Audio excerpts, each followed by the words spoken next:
Sachez une chose, c'est que je ne serai pas toujours là quand vous aurez un problème. Et nous allons pas, évidemment, absolument tout voir de ce que compose Symfony, car ce serait impossible et tellement long, il faudrait des heures et des heures et des heures de vidéos pour le voir.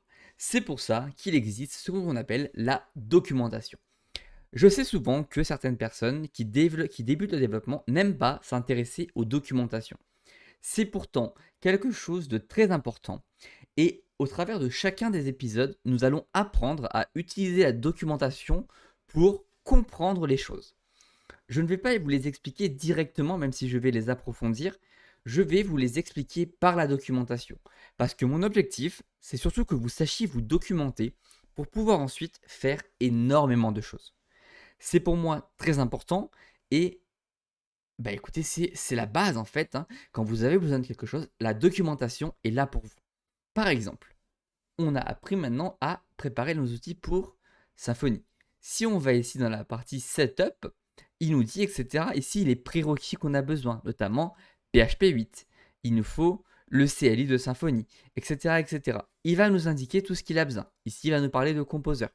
Il va nous indiquer vraiment tout ce qu'on a besoin et nous l'expliquer.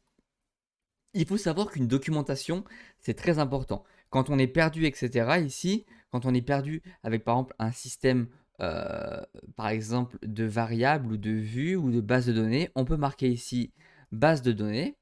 Alors en anglais, du coup, hein, database, par exemple, stocké dans des sessions. Et ici, il nous sortira et il nous expliquera le code en nous donnant des morceaux de code et nous expliquant.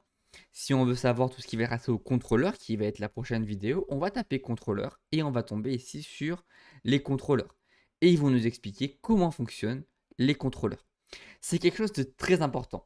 Et il faut savoir utiliser la documentation. Nous l'utiliserons, nous, tout au long de la formation, en sorte que vous sachiez maîtriser et rechercher les informations dans la documentation.